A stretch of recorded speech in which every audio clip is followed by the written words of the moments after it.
বাবার কাছে ক্ষমা আর তোমার কাছে ক্ষমা, এই দুটো কি এক জিনিস শুভ্র? তোমরা হচ্ছে আমার নিজের লোক। তাছাড়া এই বয়সে ঘৃণা আর লজ্জা নিয়ে আমি বাঁচতে চাই না শুভ্র।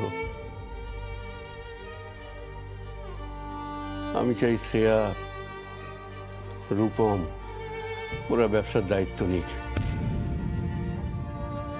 আর তুমি হবে ওদের পথপ্রদর্শক।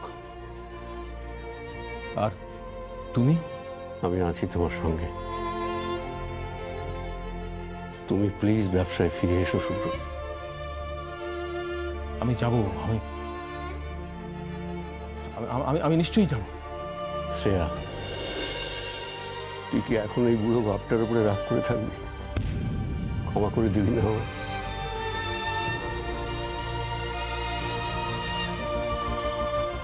আমি এখনো কিছু ভাবিনি বাবা।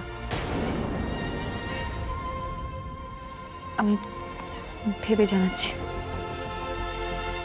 শ্রেয়া, শ্রেয়া, শ্রেয়া, শ্রেয়া একবার বাইরে এসো প্লিজ। শ্রেয়া, শ্রেয়া,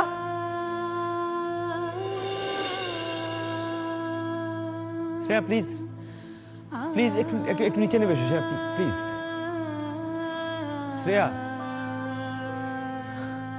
শ্রেয়া প্লিজ কথা বলবো, প্লিজ নেমে এসো।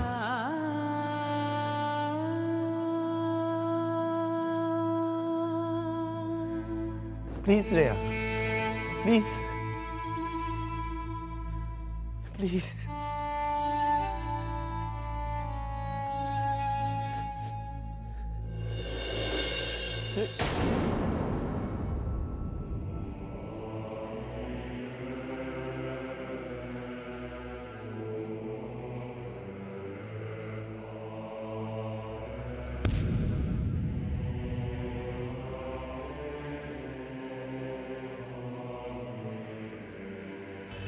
কি হলো রূপম, শুধু শুধু সিনক্রেট কেন করছো তুমি? শ্রেয়া, আমি সিনক্রেট করছি না। শ্রেয়া, শ্রেয়া তুমি আমার সঙ্গে ফিরে চলো। সেটা হতে পারে না। প্লিজ। কেন কেন হতে পারে না? দেখো রূপম, আমার এই বিষয়ে কথা বলতে ভালো লাগছে না, আর ওই বাড়িতে যাওয়া আমার পক্ষে সম্ভব নয়।